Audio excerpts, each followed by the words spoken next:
New York Wrestle Media.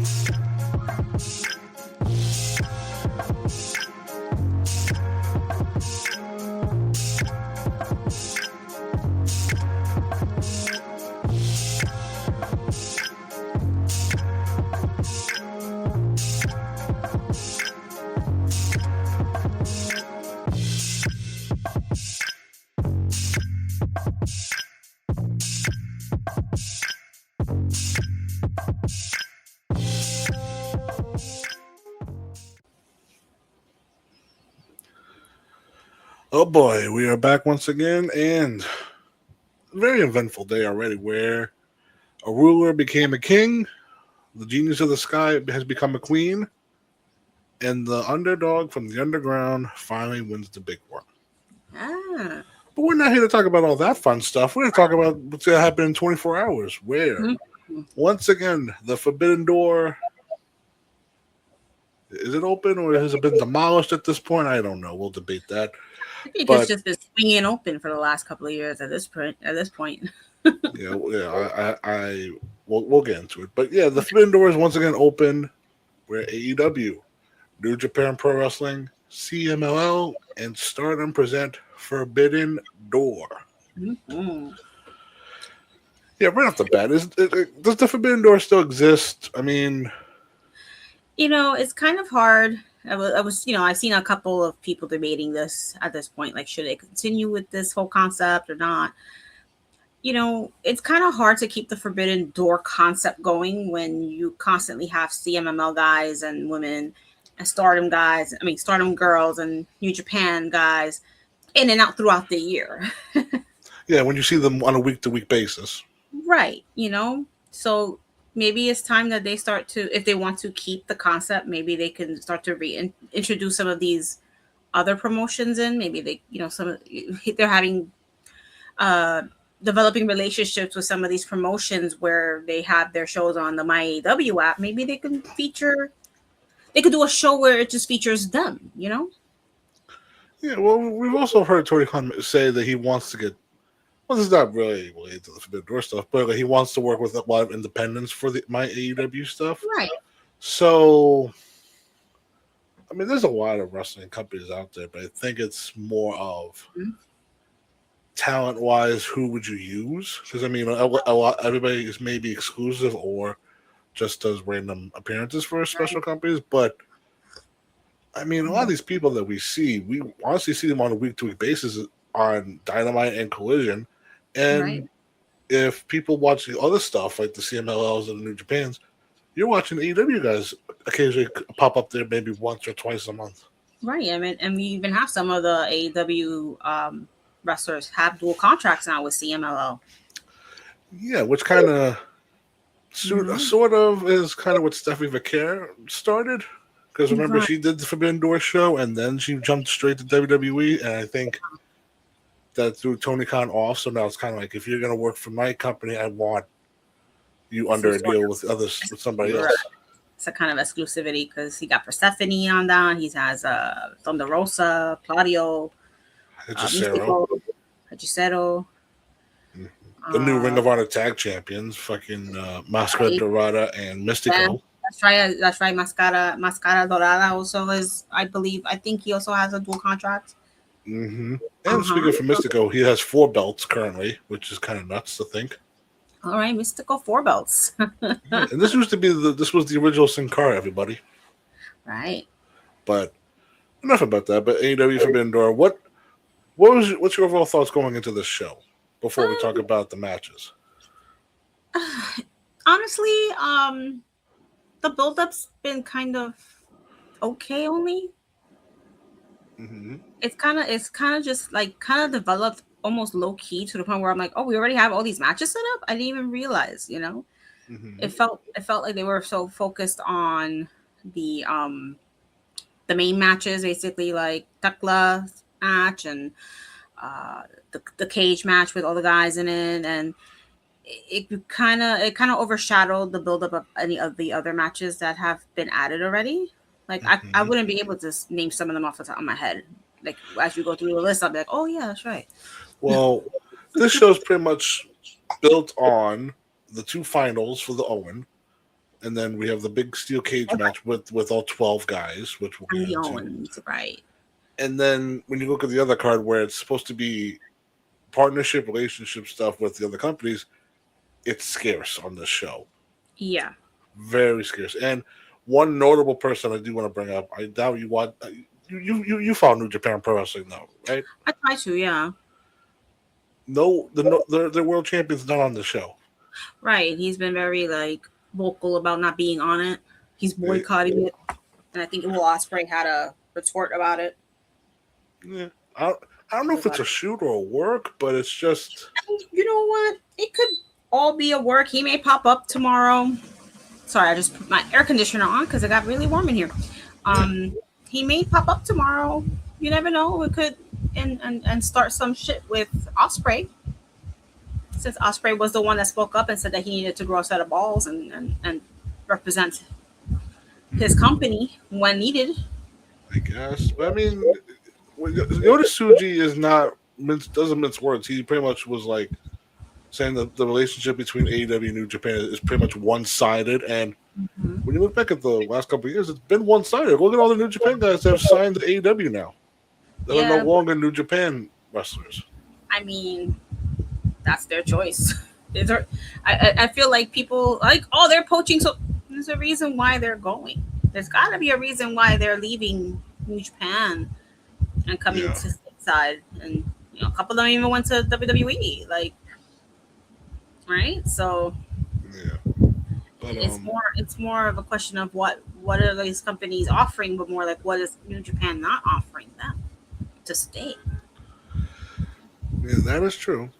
That is true. But speaking of, we're going to get into this Forbidden Door card where we start on the 0 hour with a TBS Championship Survival of the Fittest qualifying match. It's Sky Blue taking on Micah.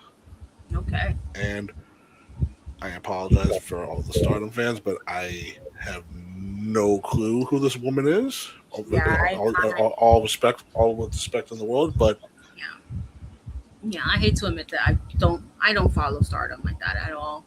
I probably should, since it is a woman's promotion, But I mean, listen, the ones we've seen are all fantastic. That's for sure. We know what's when they come in that they're gonna put on a hell of a match. We can't deny that. So yeah. But I'm pretty sure this will be a good match.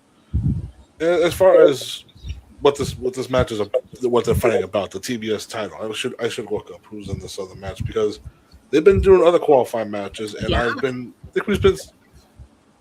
surprised at least one of them that went over, which was Harley going over Marina, because I honestly thought Marina would be a kind of a favorite in this, but yeah, it was funny because I think I joked and said it'd be funny if Harley wins this, and she did. And she won it with the surprise roll up. Yeah. Just hold on 1 second. But it's a Harley though. She's been working hard. She's been developing herself as a wrestler and as a character, and she may not win this whole thing, obviously, but it's. Are you sure? I know at this point there've been so many surprises throughout these tournaments this whole month. But if she wins, fantastic, great for her. If she doesn't, she still earned a good spot in the survival of the fittest. I just hope that they didn't give her the win just because of the sponsorship, or because she was there for the Supergirl premiere and she wore a Supergirl inspired gear outfit. So I kind of hope that's not what the match was just about. If it is, that's business. I mean, I say this, mind you, WWE has all the fucking logos on everything in the arena, where we now have a Slim Jim table. Yeah. And the fireball ladders. Yeah, but back to this. I think Sky Blue is going to win this. I think it's just an easy guess to say she would be in this match. Yeah, I agree too. She's improved us a lot as well, so that's a good spot for her. Have they said where they're gonna have the final matches? The final match. I believe on that summer break show that they're doing Jericho and Ciampa on. Okay, all right. It's either that episode or the Collision episode, but I think Statlander, Sheeta, Harley, and I think this might be the last one, but I'm not sure. This double check. This is the last qualifier because we had the Queen Amanada's in too. Queen Amanada. So this will be the sixth and final spot. She had a really great match with Red Velvet. Yes. On Dynamite. Really great match. I really thought that Velvet was going to take it at the end, and then Amanada just. Wait till we talk about the women's Owen, where the people that you thought were going to win. That's been a shocker throughout. And by the way, you mentioned it before.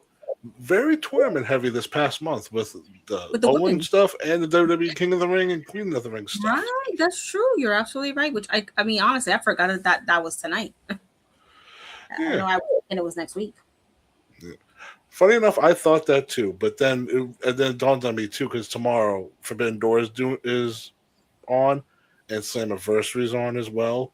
And I thought the Night of Champions was going to be in the afternoon, but no, it was the day before. Today, as we record this, right? Because I thought all three shows were on the same day. I was about to say, Jesus Christ. Yeah, you're right. Because I was like, at first I'm like, wait, is Forbidden Door tonight? Oh, yeah, and NXT's tomorrow too. And NXT, I was gonna say NXT has a show too, so it's one of those weekends. But I guess WWE maybe was like, you know what? Let's have our own day. Let's have our own weekend. Apparently, I mean, shit. Let them have their little Sunday. I know what show everybody's gonna be watching on. It's not gonna be on the CW network. Sorry. Yeah. But next up, for the AEW Women's World Tag Team titles, we have Divine Dominion, Megan Bayne, and Lena Cross defend against Thunder Rosa, who we know, and Olympia. Oh yeah. We barely know, but that's fine. I saw her. There was like one match with her, right? A couple of months ago. Yeah. And I forgot who she wrestled. I remember her being this brolic luchadora with the mask on. Oh yeah, yes. And I was like, holy crap, she is jacked. Yes. So it makes sense why they would have her in this match because you have these two powerhouses on one side. So Rosa needs some of that powerhouse on her end. So this is a CMLL representation in this match. Yeah. Yes. But another one of these things when we talk about these pay-per-view previews, random women's tag title match for seemingly no reason. They've kind of been living there. They've kind of been living in that little bubble. Yeah. But I mean, it does add at this point. Freaking 0 hours, just part of the whole main show at this rate. With what they've been presenting on it, it's not just some random show where they're reviewing everything and then put some. I mean, look at last month when we went, they had McFoley pop up and do his appearance. Well, they had to. They had to do that in front of the live crowd. Yeah, of course. In New York. Yeah. Hopefully he'll pop up today. Yeah. And by the way, do we need to put the milk carton back up for Camille? Where the hell is she? I know. I mean, son of a bitch. It's like you show up 1 month and you... 2 matches and she's gone again. I mean, come on. Whatever. And then, I don't know if you were seeing the rumors of like Keith Lee is apparently on his way back. Yeah, I've heard some rumblings about how they had something for him, but they hadn't brought him back just yet. And, yeah. It's been 2 years. Like, I just hope that when he comes back, he looks good. Yeah. He looks healthy. Hopefully he, slimmed down a bit, got stronger, healthier, more importantly, because we know he has had those battles with his health. Yeah, all COVID related stuff, so which is the scarier thing. Exactly, and hopefully he's taken all the time that he needed to get through all that, and hopefully we haven't even seen him.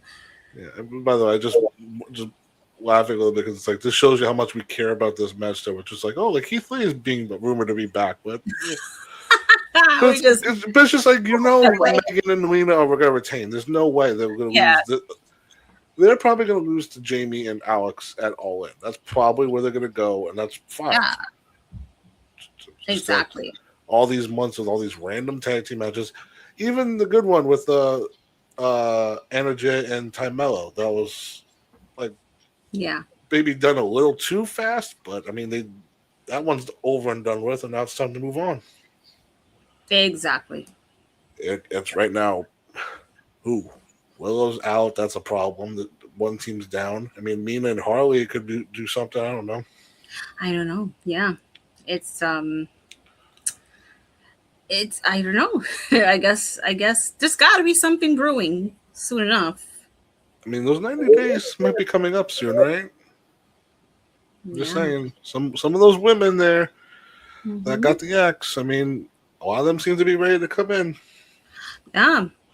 But That'd be interesting if they pair up a couple of them, or or reunite some teams. reunite some teams. Yeah. Kaylee Ray and Isla Dawn's and one right off the top. Yeah. And if somehow they get Zoe Stark, I mean, I know that she had to work with Marina, but I think it'd be a formidable pairing together. I always thought Shayna Baszler would be a good fit, but I guess she's not going to be AEW bound anytime soon. Mm-hmm. Yeah. Isn't she doing some kind of work with WWE? Yeah, I think she's like a coach when she comes in time to time. Yeah. Yeah. But now we get on to the actual card, and we are starting with the AEW World Tag Team titles as Cage and Cope, Adam Copeland and Christian Cage, defend against the Dogs, David Finlay and Clark Connors. Oh yeah. So they got the big win at Double or Nothing. Immediately got taken out by the Dogs. Yes. And then we've just seen the Dogs just get win after win after win. And then Christian made that. Well, they made their return, and then Christian made that funny joke of how, like, I'm not going to joke about your father because I know who your father is, but yeah, I still made a joke regardless. But I mean, we kind of knew this was going to happen. That like they would get the big win, and then eventually they're going to have to fight some teams on this roster, and of course, the Dogs are one of them. Yeah, and the buildup has been stretched out a little bit because they got their asses beat as soon as they won the belts, like the next night. They got jumped and disappeared for a couple of weeks, but at least when they show up, they're just going at it. They're just brawling and kicking each other's asses. But the Dogs seem to be getting the upper hand at the end with every time they have their little brawls. But I think obviously Adam and Christian will retain. It just also sucks too is that like I know Gabe Kidd's dealing with visa issues where he can't come back to the country, and like, it's not just him too. There's others like Hachicero, Beast Mortos. There's a lot of guys on the AEW roster that are currently missing. A lot of guys. But I'm also kind of worried in the sense that Gabe Kidd has said that he's aligned with the Death Riders, but your friends are the Dogs, so it's kind of like what side are you on, buddy? Right. I mean, the Dogs have been working with the Death Riders. They have been having those like multi-man matches, and they've been like paired up together. So I guess it's like a partnership, I guess, like a pseudo. Like the Dogs are pseudo Death Riders, or they're there when affiliates. needed. When they need the affiliates. When they need an extra couple of bodies, they're there to back them up. Yeah. Yeah. Because I remember I have a theory on that, but we'll get into that when we talk about John's match. But this one, I think it's an easy defense for Cage and Cope to retain. A fun match. And then, because we haven't, July's like, coming up next week, like again, those 90 days, they have a Dynamite in Detroit, and the team is going to definitely be ready to go on that date. I wouldn't. It'd be so anti-booking just to like blow it off on the first night. Cage and Cope against the Motor City Machine Guns. Oh my God, that would be a great match. I mean, hopefully they won't do what they did in WWE and just give the belts to them, obviously, because it didn't really. It's like your friend said a few weeks ago, or like as soon as they got to WWE and won the belts the first night in, Now what? now what? Right. And then we saw what happened. Right. Nothing happened.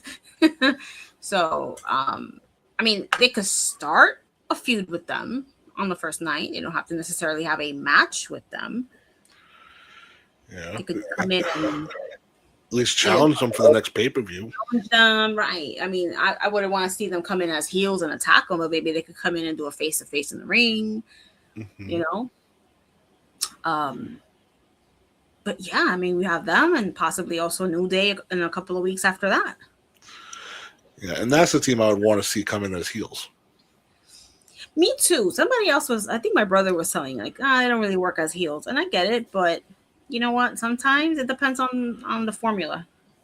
But the thing is, too, is that we never got a chance to really see what happened with them when they turned on Big E. So now it's like they can continue that here in AEW. And it seems to me the victim would be Kenny, because every time somebody goes to a convention with them, they have a Kenny Omega shirt. And you see Austin Creed go, and whose wrestler shirt are you wearing today? Oh, that Kenny Omega? Oh. With him. Yeah. Yeah, you know, I feel like, you know, they could come in and come in with a heel gimmick, whether they come in on their own or they pair up with Swerve. I've been dying to see Swerve expand the mogul again. So that's I wouldn't say Swerve. I would say more. I want to see more Nana expand. Yeah, just him being with them too would make sense. The embassy. Or the embassy again. What I see somebody call them, the New Dawn. The New Dawn. That's no. It's also gonna be interesting too what Kofi's name's gonna be when eventually he jumps over. Well, hopefully when he does. I mean, I know he's just going by Kofi. That's it right now. He's not using Kingston. Yeah. He's being referred to as just Kofi. So he may just keep that, Kofi. Unless he uses his government name. I doubt it. He'll probably come up with something. But just think about that for a second. Cage and Cope. Pretty much Edge and Christian, Young Bucks, The New Day, Motor City Machine Guns. That's all you need. And FTR's taking their break right now, which is perfectly fine. But you know what? If those two teams come in, this tag division is back on track. Oh, yeah. Oh, yeah. Jesus Christ. It's such a shame that, sorry to interrupt you, but it's such a shame that Private Party got injured again in March. Both at the same night, got the same injury. Like, that's crazy. Of all what are the odds? What the hell happened? I mean, come on. I mean, and speaking of tag teams, okay. So this is one of those random matches that they just randomly came up or pulled out of their ass. A three-way tag team match. Three-way team. Yeah. I just got out of work, everybody, so please forgive me. The Young Bucks versus El Sky team of Mystico and Mascara Dorada versus Unbound Company of Shingo Takagi and Titan. Yes.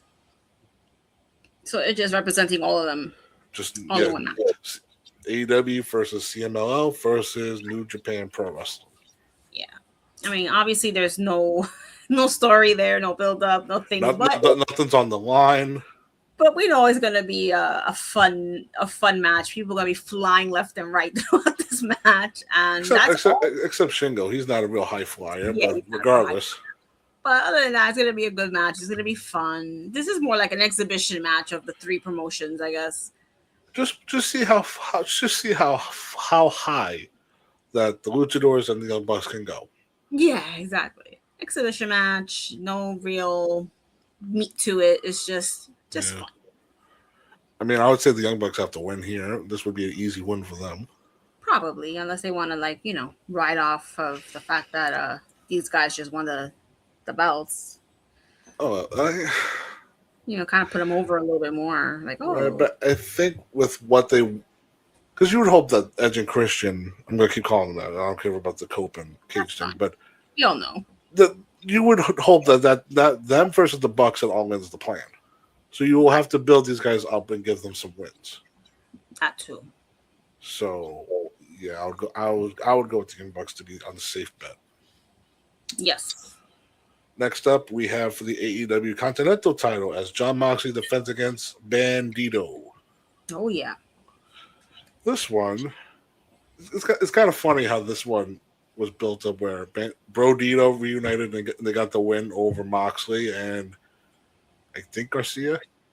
Garcia. And Bandito was the one that got the pin on Moxley. He gets so excited. He's like, oh my God, pin Moxley. Like, I got him. And then Moxley's like, anytime, brother. And then, boom, we have this match here. Match, yeah. Why not? That's going to be a great match. Now, I had my friends make this comment. Does Jon Moxley seem tired to you? Does he seem tired? Because I mean, he's been working week after week after week. He really has. He could very well be feeling it. You know. Because usually around this time he takes his vacation break. Right. So you would kind of hope maybe do more, like drop the Continental title and then maybe have that one match with Will and then go away for a little bit. Maybe. I mean, it could be coming up. I mean, I they kind of tease it a little bit with Kyle O'Reilly, where Kyle kept getting the edge on him. Yeah. And you thought, oh, maybe he is going to lose it, and he didn't. So. And then Mox just got his win back at Double or Nothing. Guys, look back, and I mean, I don't see him losing it to Bandito, but it may be coming up soon enough because it's going to be closer to a year now that he won the belt. Because maybe this Gabe Kidd thing is a telltale what might happen. Maybe Gabe kicks him out because I feel like there's definitely something underneath that we're not seeing or that they're going to play off. Because it's like Moxley's being friendly with Will and like everybody else in the Delta is like why are you wasting your time with this? Yeah, I mean, there's so many directions with it for the sake of pleasing John. Right. I mean, this is all yeah, because John's been acting so buddy with Ospreay, and the rest of the team is like they're cool with Ospreay, but they're a little also like, relax, buddy. Like they respect him, but it's like John, like put your pom poms down for the love of God. Right. I mean, he's been bringing out a side of Moxley that like you know when they first started working with him, and he tried to tickle Pac, and Pac just looked at him like, "What the fuck are you doing?" And that's the other thing too. Pac is for a guy that's like called the bastard. Like you don't want him to do like some like dastardly things. It's like right. Like when you think of like if they're gonna turn on Mox, it's got to be him that does it. Somebody, yeah, I would think he would be the one to do it. If they're gonna turn on anybody, turn on Ospreay, because they could also turn on Ospreay, or they could turn on Ospreay without Moxley being involved in the turn. You know what I mean? And he'd be like, "What are you guys doing?" Or this could go in so many different directions. How about this? Pac turns on Mox, but he doesn't like lead the Death Riders. He joins the Dogs. Ooh. Or like becomes the new de facto leader. Because like I could see him, Kidd, Finley, and Connors work better than a newer version of the Death Riders. Because I think Claudio, Garcia, Yuta, and Shafir all work great together, and Moxley is perfect with them. Yes. I just think with Pac's that little like bastard stepchild in the corner that's like, you really don't mix well with these people. And I just look at you guys and like it doesn't fit. Yeah, he's in and out. Like he's not there every single week like the rest of the guys are. If you notice that, like there'll be some weeks where you don't see him. Right. The whole group is there, but you don't see him in the mix. And you're like, that's weird, you know. I mean, we know that he is a black sheep. He kind of just does his own thing, and he's there because he wants to just be vicious and kick everyone's ass. but I could eventually see him being like that one. Like he's quiet now, but he'll end up exploding at some point.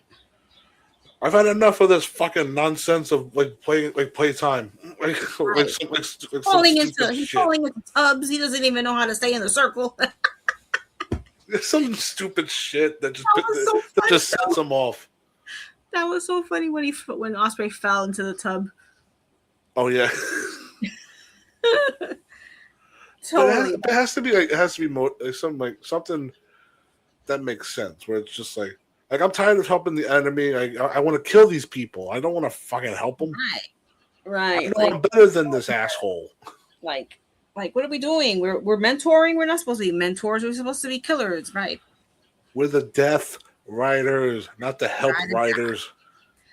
The Help Riders. But yeah. But I think Moxley retains here, and then we're talking about Pac, who has a IWGP Global Title shot against Shota Umino. Nice. Now this one was set up where he had Gabe Kidd attack Shota, where Gabe Kidd announced that he's affiliated with the Death Riders. Right. This is an easy storyline where Mox could just go to Pac and be like, "I'm sorry, what did he do for you?" Right. You went over my head on this, right? And like you're getting yourself title shots without like discussing it with us. Mm-hmm. And then Pac could be like, not for nothing. Like you're giving everybody else shots at your fucking title. What about me? Mm-hmm. That could be something. Why not give one of his fellow Death Fighters a title shot? They deserve it too. Yeah. This fucking bird is annoying the shit out of me. On your side of that was that's on my window. This fucking stupid bird. But I heard a little chip chip chip. I thought it was outside my window. But I like Pac a lot. I don't think he's gonna win here. They're having a party. What do you think is what would you say happens in this match? Yeah, I mean, I'd be surprised if he wins a belt. I mean, you never know. Listen, at this point, it's so hard. It really, with AEW, I know what you mean, but it's just like AEW is so hard to predict these days because they really will just throw bones at you, and you're like, what? So he could win. Who knows? It's also I'm sorry to interrupt you. It's just that those crazy things of 1 week you can see them without a belt, the next week they come out with a belt. Like, when the hell did that happen? What belt is that? Which company's belt is that? For fuck's sake! Then you have to wait for Justin Roberts to be like champion, and you're like, oh shit, okay. Or it's even worse when he doesn't say it, and then you have to wait for the announcers to be like, oh, by the way, he's wearing this from this company. And if they don't say anything, you gotta go Google. Like, wait, what? Or go to Twitter and be like, what the fucking belt is he holding right now? Exactly. But I'm gonna say Shota retains here to be on the safe side because I'm so sorry, everybody. Holy shit! But yeah, he just won this too. He just beat Andrade, I think, a couple weeks ago. Either. Oh, that's right. So yeah, he's gonna hold on. I mean, it'll be a hell of a match. How it ends, interesting enough. I don't know unless Gabe Kidd pops up somehow, gets his visa issues fixed, and he pops up and causes a DQ. But that'd be kind of weird because then the Pac be like, "What the fuck are you doing? I hired you for a reason." This is not what I meant when I wanted the title. Exactly. I wanted the title shot, or I wanted the title. Whatever the fuck you want to phrase it. Yeah, because it'll be like, how are they going to do that? How are they going to have him, eat the pin or take the loss or? I mean, Pac has eaten a lot of pins recently, so it's not like it hurts him in the long run. That's true. I mean, Pac always bounces back somehow. So. Yeah. But thank God he's finally consistent on TV. There was the one while where he was having the visa problems. Him too. If it wasn't visa issues, it was injury. He looks fucking great. He always does. He does, but lately, like his look has really come together. He's evolved. All right. Then. Next up for the AEW Women's World Title, it's Tekla defending against Starlight Kid. This feud has pretty much been all Tekla, where she's spitting on the logo. She's traveling to Japan to try to shave the owner's head. Oh. It's like, He's been so unhinged throughout. Where you honestly believe this woman when she says, "Fuck Stardom. I hate them. They fired me. They kicked me out the country, and I hate them." I mean, I'm gonna tell you something. Tekla, I know I've been saying it for months now. She has been so damn good at what she's doing.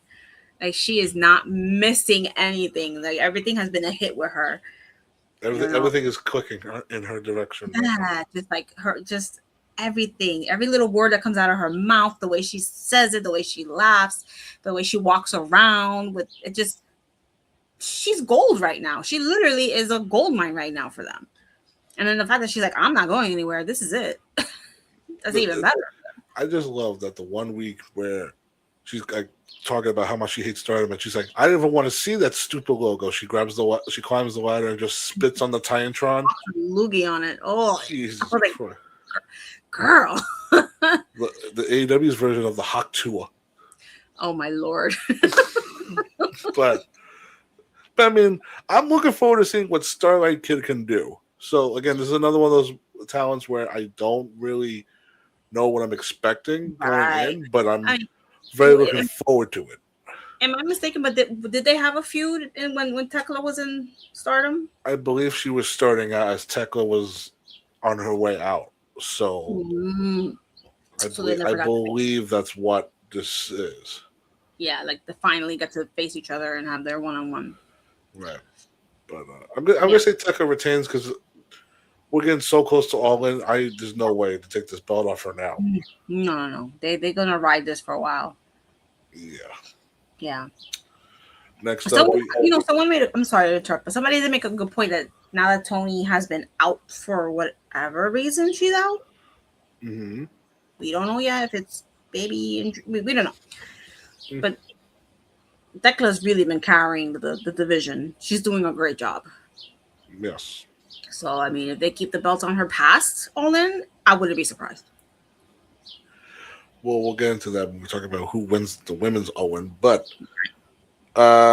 we do have dream match. Maybe they fought before, but I guess for the first time on AEW pay-per-view, it's Kenny Omega versus Zack Sabre Jr.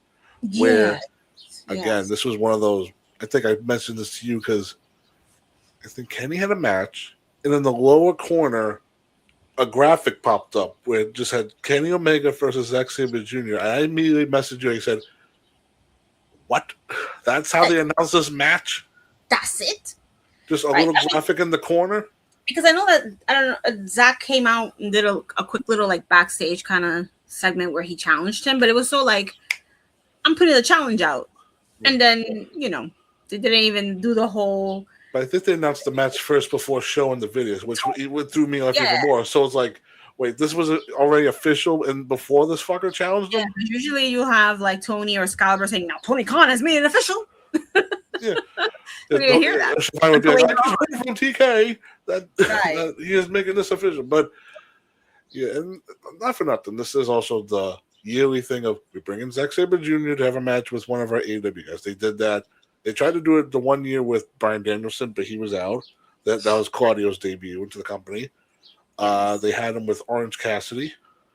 And now I think there might be one more. Or I think he was the world champion, or he definitely showed. He had. I don't know. He was a champion at some point, and then and now this year it's him against pretty much the ace of the company, Kenny Omega.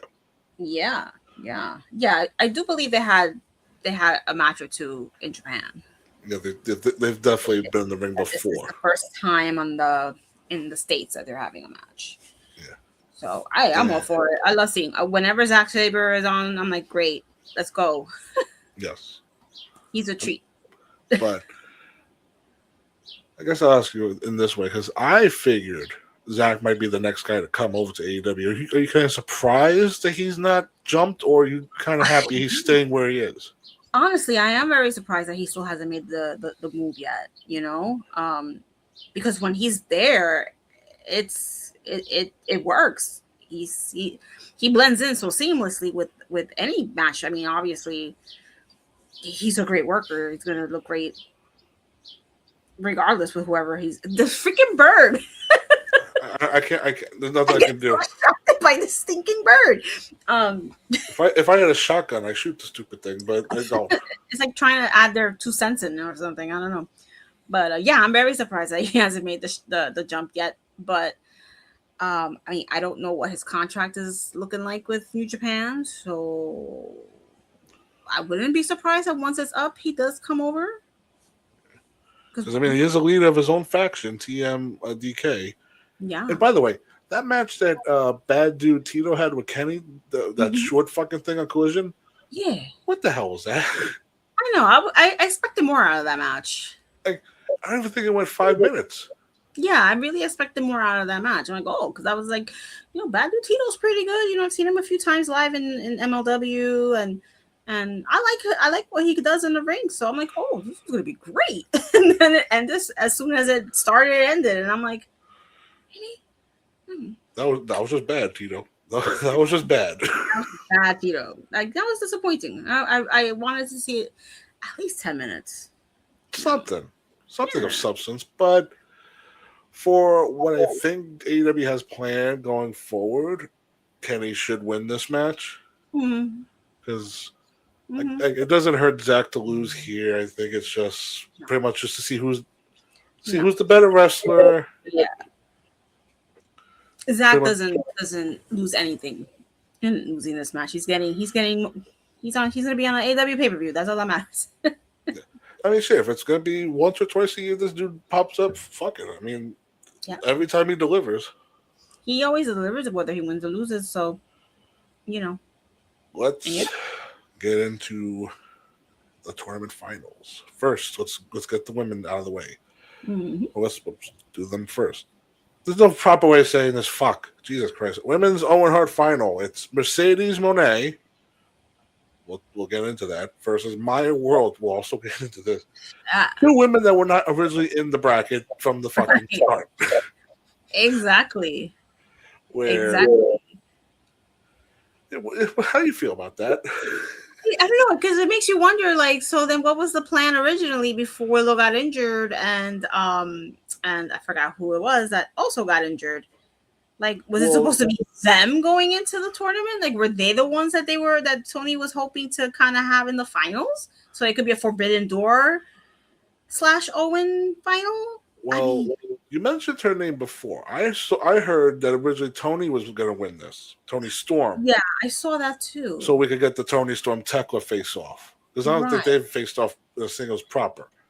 Right. So that's probably the plan. And then once Tony went away with whatever she's dealing with, Willow was probably the lock to win. So then Willow could get her big moment at All In. I know. But now it's... So let's go through this bracket. So they had Hazuki beat Persephone, which kind of annoyed me because I like Persephone, but I have nothing against Hazuki. But it's like one of those really knockouts I didn't expect. But maybe they did that because of the TNT, since it all kind of fell together at once. Maybe they were like, I guess. I don't know. Then they had Mercedes be the wild card as a replacement for Willow, who beat Alex Windsor on Dynamite in the first round. Yeah. Then we had Athena beat Mina Shirakawa, which we were there for at Double or Nothing. Right. And then you had, so Sky Blue wrestled Maya World. Who was Sky Blue was supposed to face Suri from Stardom, but she, the month prior, said that she was going to take some time off because she has a bad neck. But Tony Khan said that she was going to be cleared in time, and then she was not cleared in time for her match. Yeah. So then Maya World was her replacement after she had suffered a loss of her brother earlier in the week. Literally, like 2 days before. Yeah. And she was given the option. They said, you can go home and deal with what you have to deal with, but she chose to wrestle. Yeah. In honor of him. Yeah, so they put her in the tournament, and they gave her the big win in the first round. I know. I was so shocked. But, I will say... You were shocked at that one. Yeah, the next one was... Hold on a second, because then we had Mercedes beat Hazuki in the second round. Right. Locking herself in the finals. So she goes to finals back-to-back years. Mm-hmm. Then you had Athena versus Maya World, and I think everybody thought it was a lock Athena's winning this. Maya World gets to win here. Right. Everyone said, this is going to be Athena and Mercedes in the finals. That's going to be... We said it. Yeah. Ourselves. And then I'll be honest, that match was fantastic. You know, Yes. we're so used to seeing Maya in tag matches with Hyan, and we don't really see them as often as we probably should. So After, seeing her, after this, we should see them more. yeah, yeah, but seeing Maya work two one-on-one matches. I mean, her match with Sky Blue, Sky right? Blue. It was Yeah. great. But this match with Athena, she showed me so much, impressed the hell out of me. And I actually was happy that she won. I love Mm-hmm. Athena. I wanted to see her get the win. I wanted to see her take the whole thing. I would have been kind of cool. But this girl has the potential to be somebody major in AEW. That win over Athena made me completely forget about Billy Starks and say this girl should be the one to dethrone Athena. That too. Because they do a Because lot of work. I think she might be trained by Athena, so it's kind of Yes. that connection there too. She was trained by Athena. So now we have this woman who's all decorated, has won a lot of championships against the upcomer. I do think Mercedes does win back to back years. Seems like it. I mean, that would be crazy if Maya gets the win. I'd be like, I mean, yeah. And she gets the title shot? That's wild. On the biggest stage of AEW's existence. Exactly. But I just don't see it. I don't see that. Realistically, is building up to obviously Mercedes possibly winning it all at All In. And this was something we were talking back in February. Would this be the direction? Because we know, because Mercedes has won the TBS title. She's been and done that. She's had that for the longest time. She doesn't need it again. Eventually, she's going to get this world title. But now it's like, it's going to be at the expense of Tekla. But maybe babyface Mercedes is not a bad idea to see for at least a couple of months. Yeah, I mean, I thought that when she would come back, that she would come back as a babyface. That she'd come back like, humbled, lost all these belts, humbled, ready to redeem herself, and say, okay, maybe I should be a little more humble, a little more, grounded and down to earth, and I won my belts. I paid my dues now, and I got to build myself back up. Yep. But no, she came in all Mercedes ramped up with a new theme song, which I love the new theme song. I think it's so much better than the previous one. That's the thing I appreciate her and Swerve that they do, is that when they make their returns, they change something about them. And the music is a key thing. And she looks really good, like the time that that time off really did wonders for her. She looks stronger. She looks a little more solid. Better. Yep. The wig she's been wearing is nice. I love it. I love the colors. Yeah. Just that now it's like Mercedes versus Tekla. Because that's probably not the match Tony had in mind. Probably not. Yeah, like you said, he probably had the Tony Tekla rematch in his head for it. Yeah. And then the Willow thing was a backup, and then she goes down. Unfortunately. And now it's like Mercedes. Because I would think Tony would not want to do back-to-back winners. I think that would be a thing he would try to avoid, but unfortunately, Mercedes is the only other top female on the roster at the moment. You could believably go into All In and say she's on the same level or above Tekla. Yeah, and this was a natural transition. Like we said, TNT title run was fantastic. She lost it. There's no reason for her to go back to that. There's only one way for her to move, and it's upward. Yeah.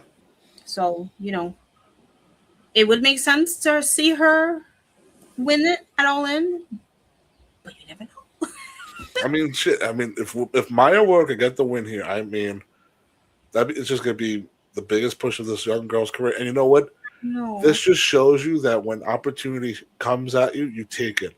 Yes. That's why people always look back at that Miranda Elise and Tegan Knox for saying no to working Collision, and these girls stepping up.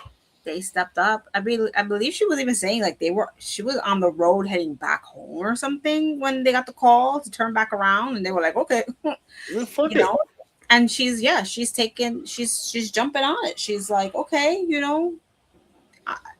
I'm gonna take my opportunities no matter what. I mean, you would have thought after losing her brother, she would have been like, I need time off. Right. But she's like, no, I gotta do this for him. She's using her craft to honor his memory, which is a very nice thing. It's beautiful. Like, yeah, you got her into the sport. Why not? It's beautiful. Because like regardless if she does win, this is a big win for her regardless. No matter what, yeah. This is her big career moment so far. She's impressed so many people. Yeah, getting to work a big pay-per-view match with one arguably the best female wrestler in the world right now. Exactly. Win or lose, she wins. Yeah. But Mercedes does win the tournament, though. I will emphasize that. She'll retain the Owen. Yes. Yeah. And on the men's side, she's hanging on to. well, remember, they give them belts, so technically Mercedes is the defending Owen champion. Right. So it makes sense to have her in it. Yeah. At the end of the day.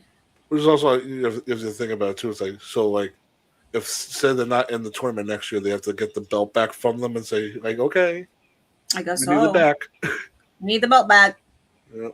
Because, I mean, it's not like they can make multiple titles, right? Right.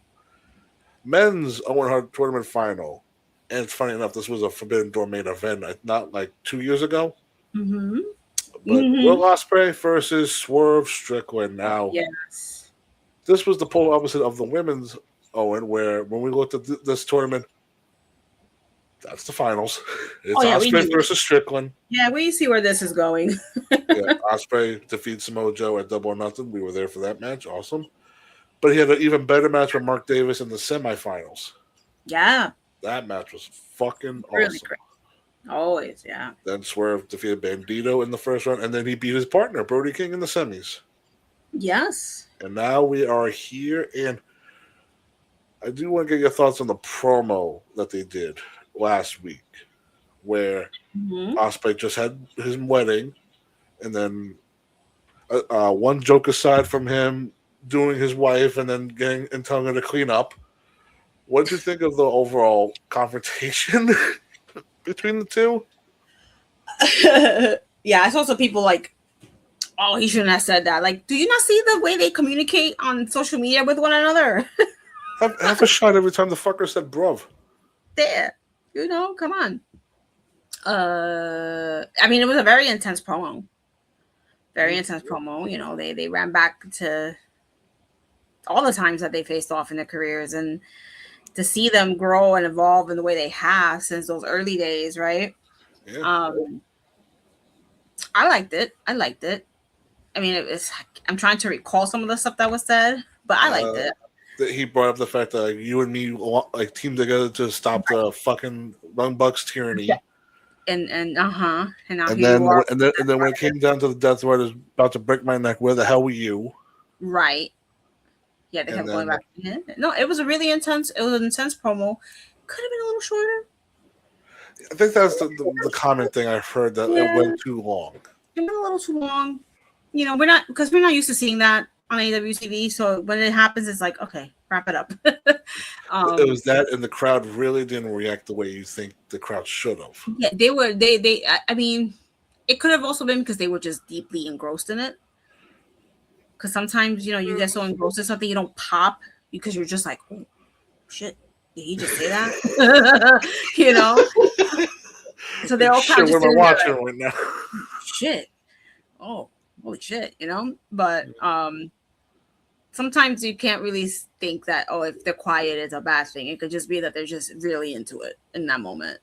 I mean, they tried, like smacking the mic out of his hands. Like, I was like trying to. Yeah. That got the ooh, but it was like, I mean, I don't know. It wasn't a bad promo. I've seen bad promos, but it was just one of those awkward things because Ospreay's like very quick. He's very emotional too with his words, where he goes back to like pretty much how he grew up. Was like, what's the matter, bro? Like, you weren't there for when they were gonna break my fucking neck, bro. And then it's like, by the fourth, bro, you're like, oh my god, bro, shut up. And then Swerve is just so methodical. Yeah. With very what he quiet, said, like hearing what he's saying, and then just saying like, listen, like at Forbidden Door, like that fragile neck is gonna cost you. Everything he says is so menacing and so like quiet. He's not. He doesn't need to be loud. He doesn't have to get all loud and boisterous. Right. You know. And the winner of this gets the ultimate prize.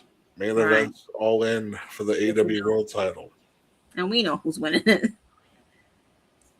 I mean, it should be Ospreay, right? It should be Ospreay, because if he's gonna get a title shot and possibly a title win, it should be at All In. But so many people want to see him and Kenny go at it at All In. We'll get into that. I have a weird feeling. Yeah. You know what? I'll just say it now. I just think that they have the next pay-per-view Redemption in Canada. I feel they're going to do MJF and Kenny 3. Yes. Wouldn't be surprised if Kenny gets the belt, and then we have a 1-month reign of Kenny, and then we have him and Ospreay in the main event of All In. Maybe. I mean, there's that, but we also still need to see MJF and Swerve. They still never had their. Yeah. You know, there was so much buildup over the last couple of years, and then they were both in and out with injuries, and then and it's like. But it's also like there's a certain cowboy that's been missing that I think he'll rear his head and cost MJF big time. He got mentioned. Yeah, they should always mention him. I feel that this is an early month prediction, everybody, but Hangman will cost MJF the title a month before All In, and then MJF will challenge Hangman to a lights out death match at All In, and then it's just gonna be weird because like they did the Texas death and figuring that it's like, oh, like what are we gonna do in August? Another death match where technically it doesn't count on records. Right. Fun. I don't know. I don't know. Just leave Swerve out to be like, what do you do now? It's like, okay, win the casino thing and earn a future title shot? I don't know. Yeah. Are you the one to beat John? Maybe if you want to do Swerve and John at All In? I wouldn't be mad at that.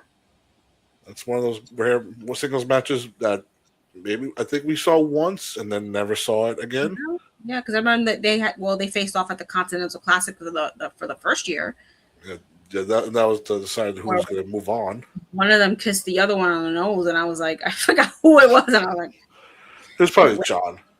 Yeah, I think because John likes to say, yeah, I think he kissed Swerve on the nose. Yeah. And I was like, well, that's okay. So yeah, I think Ospreay has to win this match. Yeah, he has to win it. The only thing I can see if he loses, that's when the Death Riders turn on him. If he loses at some point. And there's another thing too. And also, there's no United Empire representation on this show, and that's his faction. And they're not missing words either of like why they're hanging out, like they're getting mad at their leader hanging out with the Death Riders. Yeah, I mean, listen. At this point, like you said, we don't know if any of the stuff that's coming out of the New Japan folks, if all that yapping is just them shooting their own angles. Are they going to build something where they're going to do some sort of invasion? You never know. Because they popped up a couple of months ago and they all looked good. I've said that one dude, that one the short one you said, the indigenous guy. He was a killer. I think he ate the pin that night too, and I was like, damn, okay, never mind. Of course, it's the people you love that eat the pin. Yeah, he just was a killer in the ring. I was like, dude, this guy is freaking his look, everything. He just has it. I know who Damian Priest is going to yell at for the reason he keeps losing. But in the main event, though, I have no idea how they classify this, but it's a 12-man tag inside a big steel cage. Right, and if Briscoe's team wins, he will earn a AEW World Title, the AEW World Championship match against MJF. Gee, right. I wonder who wins this match. Exactly. But it's like the teams are Mark Briscoe, Orange Cassidy, Roderick Strong, Kyle O'Reilly, Konosuke Takeshita, and Darby Allin.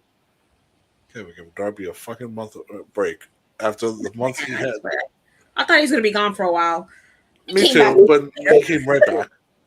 Versus MJF and the Don Callis family of Kevin Knight, Kyle Fletcher, who just came back from injury, so you're going to risk him getting hurt in this stupid thing. Yeah, he's Jake Doyle, who just came back from injury, and you're going to risk him getting hurt again. Kazuchika Okada and Andrade El Idolo. The only thing... So doesn't want to be in this. and that might be a shoot. But Imagine. Oh, God. That's the last thing that needs right now is to have another issue. The only thing I would have changed about this is I would have took MJF out. Because technically he is hurt. He is dealing with a legit injury that he suffered. Right, the knee. Against Roosh. Right. And I'm surprised he didn't just hire the whole callous, or just put one more person in.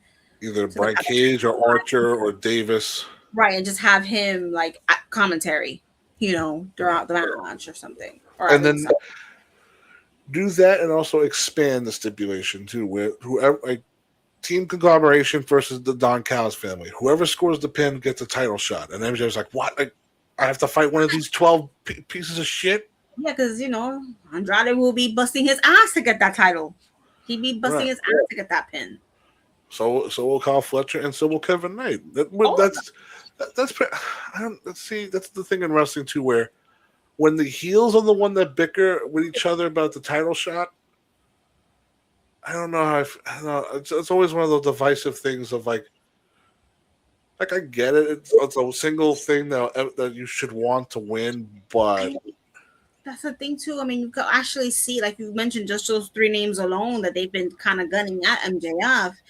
They can try to get a win, not necessarily, just try to. They'll go extra to defeat the conglomeration so that they have to, if once they get the title shot, it's not going to be against Mark Briscoe. If he wins against MJF eventually, it'll be them, So they're going to try to prevent Mark Briscoe from getting a title shot, period, because they want next.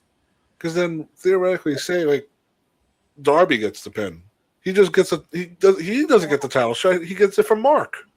Right.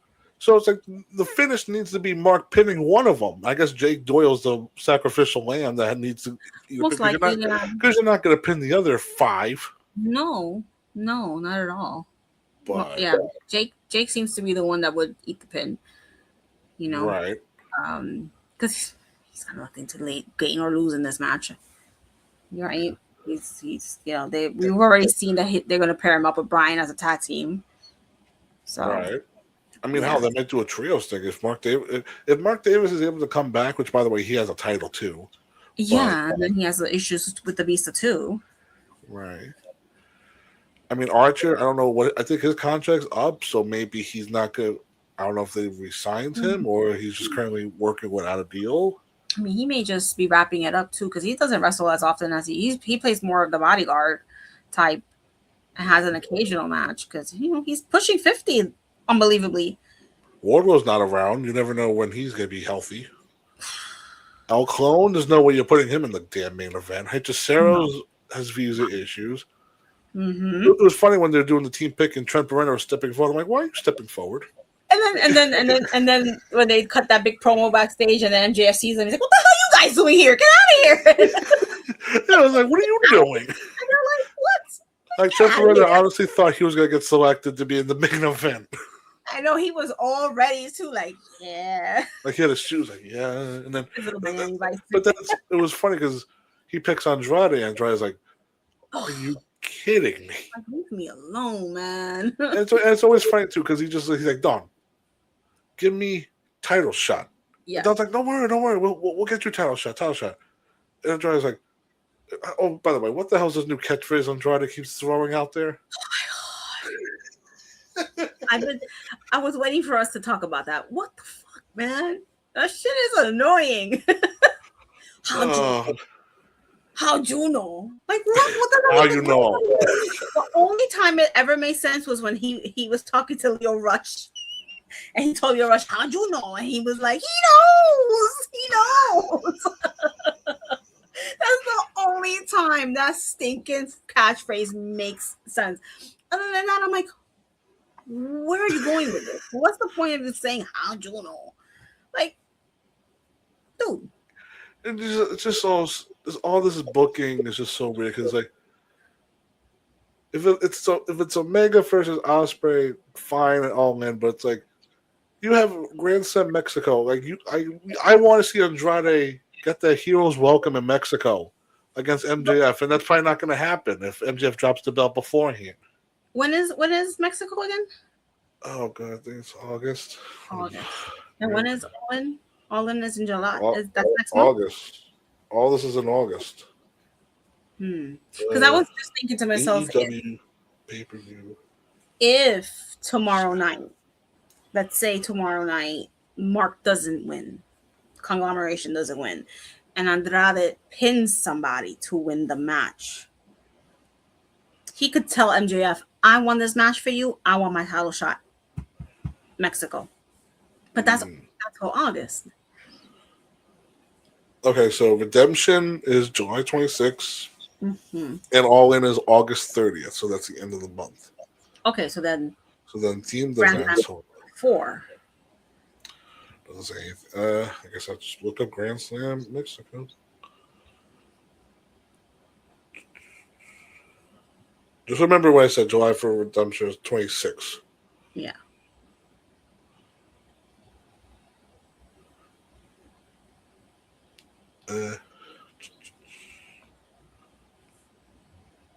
August 5th. Okay. So it's like it would be 2 weeks after. Right. A month from now. I mean, they could still very well pull that off. And he's like, yo, I helped you win this cage match. I want my title shot at Mexico. Yeah. But it's also too, it's like, would you want it's also too, it's like, does it have to be MJF? I think the storyline should be MJF versus Andrade, but yeah, they've been I wouldn't be surprised if they want to do Omega and Andrade in Mexico. Yeah, but they seem to be building them up for something. Right. With the tension between them, and Andrade always like, get the fuck out of my face. It does seem like Tony Khan would want to have his all-in main event be a singles match. Absolutely, and it should be a singles match. I mean, yeah, it should be a singles match.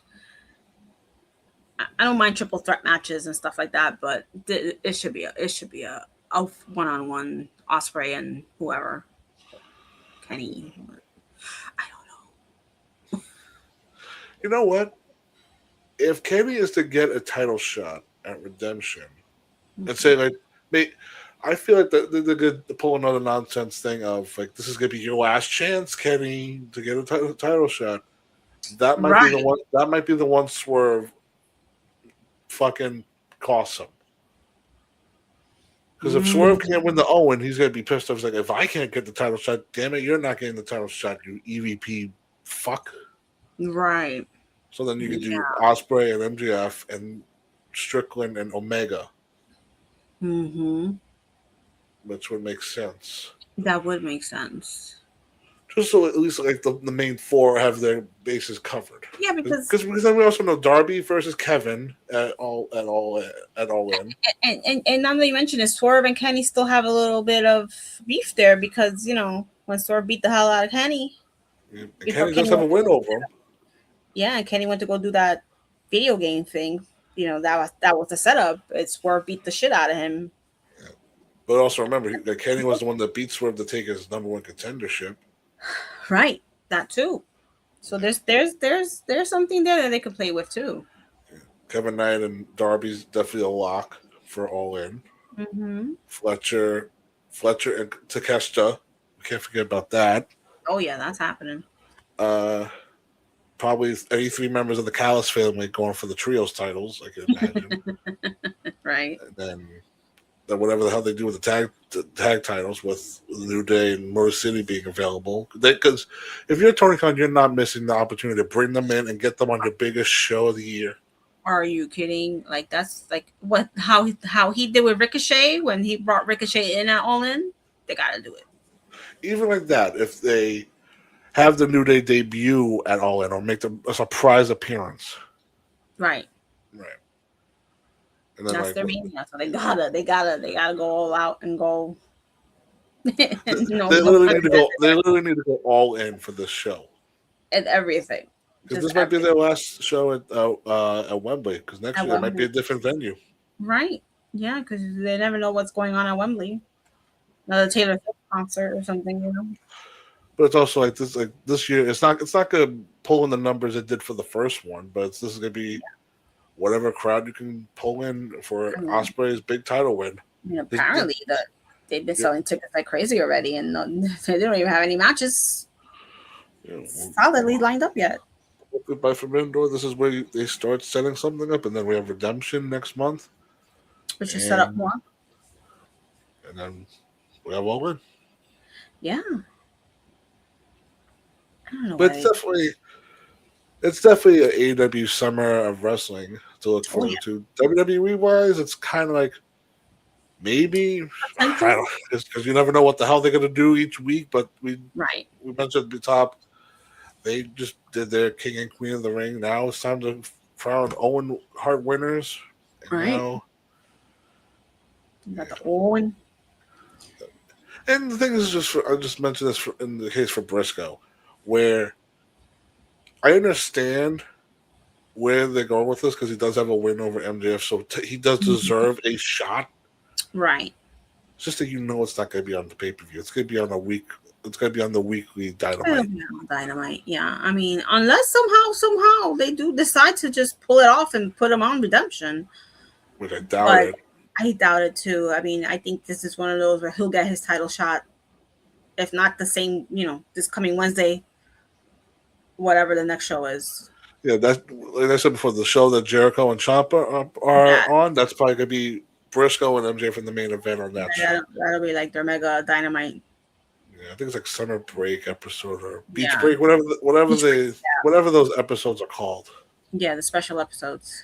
Because I think that I mentioned before, I believe the TBS title will be given to the winner of the Survival of Yeah, the Fittest matches on that show, or at least that that would same make week. sense. That would make sense. You have to, even though they did a lot of the matches on, oh, no, it has to be on Dynamite. They have to do it Yeah. on Dynamite. Oh, just put on Collision. You can't. I mean, do it on Dynamite. Don't take the risk of putting it on a night that people may not watch because there's World Cup crap going on. That is true too.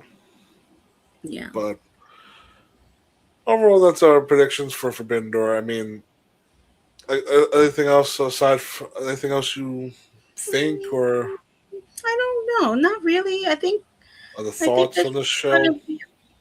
Yeah. I don't know. Like with everybody talking about like the show just doesn't have the oomph it used to have. Maybe it's time that they wrap up this whole Forbidden Door concept. It just doesn't have the same effect like it did a couple of years ago when they first started. It's like, oh, this is awesome. We've Yeah. seen it happen too much now. Like it could have been a great like one-off show, Right. but when you do it every year, like I said, we're seeing this, workers that we see throughout the year on it pop up in AEW. It doesn't have the luster it had, you Yeah. know.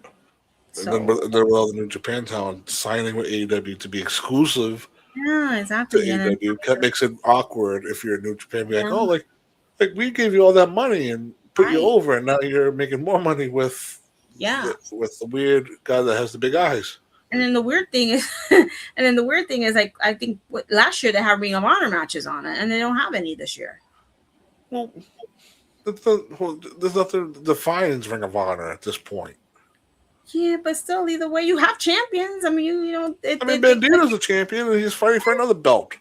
yeah, they could have had just a separate match where he could have wrestled someone else.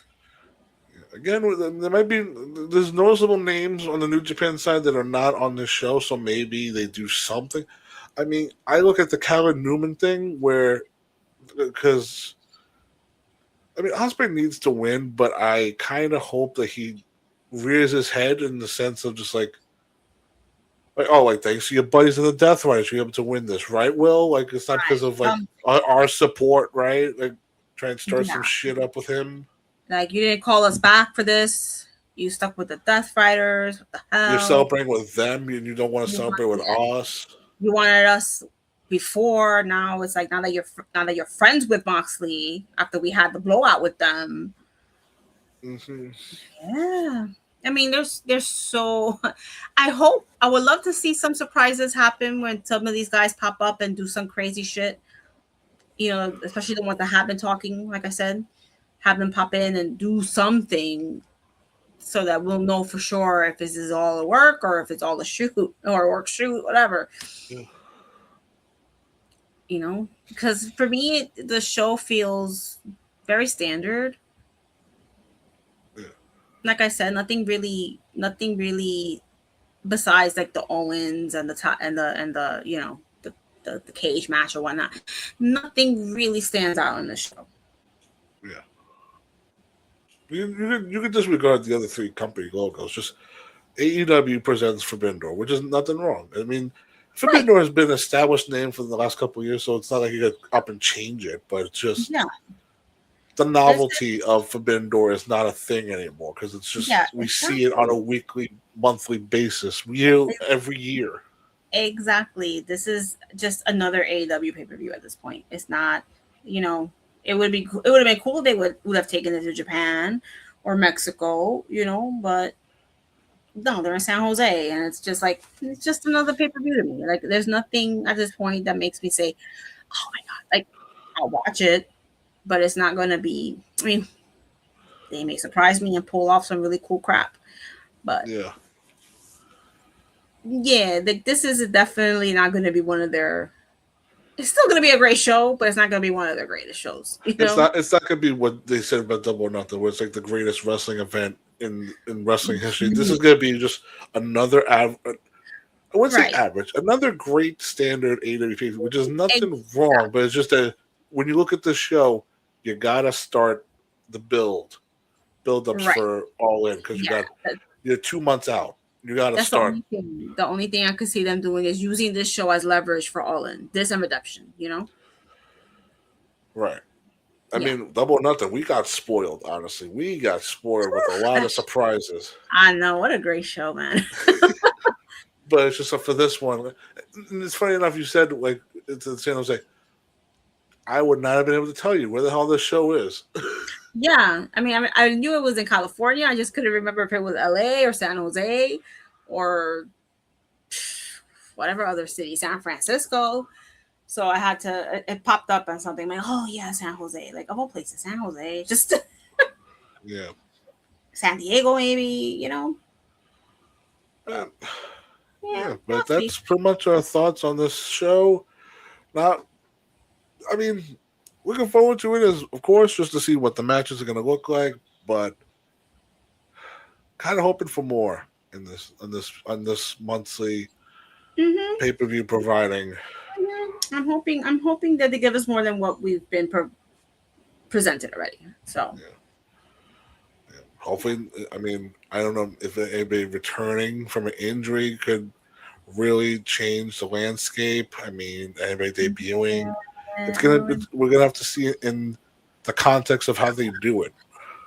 yeah, I don't know because the folks that are out injured right now, I can't even name them off the top of my head. I mean, but the thing is, like, they're not major stars to really Right. change. Like, if Keith Lee were to show up or Wardlow, Yeah. What are they doing? fucking Camille, if they showed up, it's not like gonna change the whole way of No, AEW's book. It's just gonna be okay. no, They're back now, and no. I mean, Warlow came back at whatever last pay per year's view. Forbidden Door. Oh shit! Was that last year's Forbidden Door that he came back? He's been gone that long already. Damn, Hmm. Warlow, bro, man, you're injured more than you actually wrestle, man. Well, remember he was hurt, and then he did the filming for And then he the filming. Gladiator show. Yeah. At It'd least be fun. You know what? Fuck it. Wardlow makes his return a year later. every year at Forbidden Door that he Uh, gets injured the next day. Or he gets Ward, injured at the freaking show. Wardlow returns Electric Boogaloo. Electric Boogaloo. He came back with oh yeah, with Don Callis' family, right? Yeah. I mean, I well, mean, Don Callis has already two other versions of Mr. Wardlow and Brian Cage and Jake Doyle. yeah. I mean, And unless Mark unless Davis, too, technically.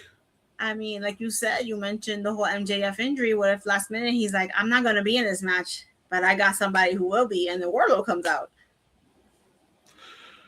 I mean, you know what? They have history.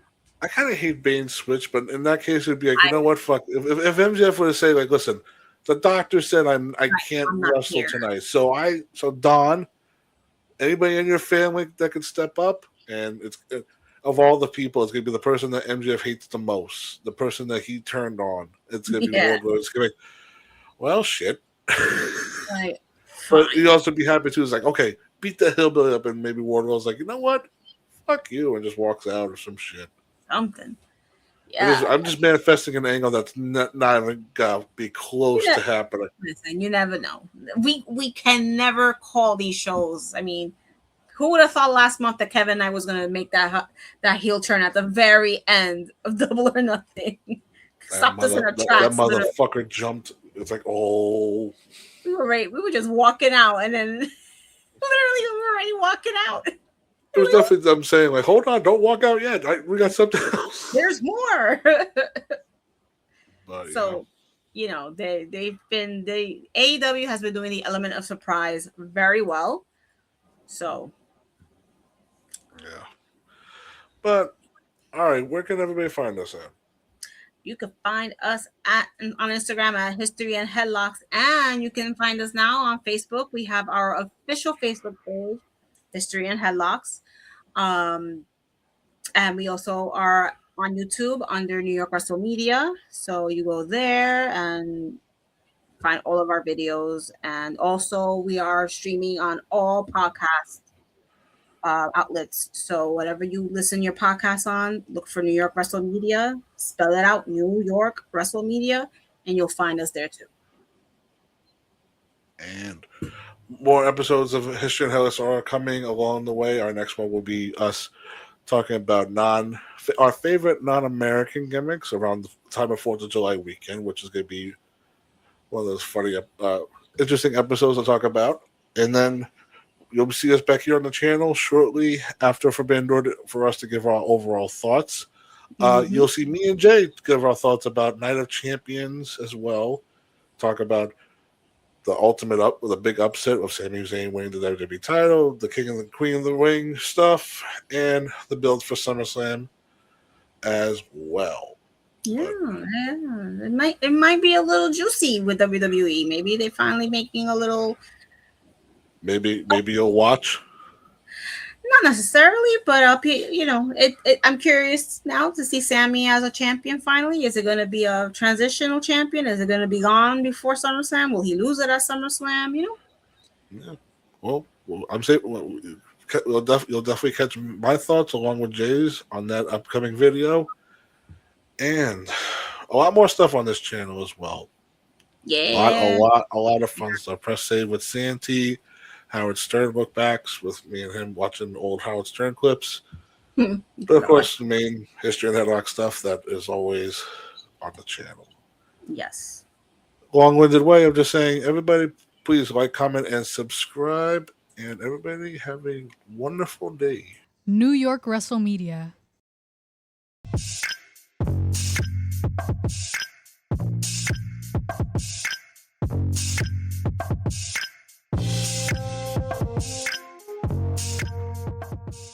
Turnbuckle Tabloid.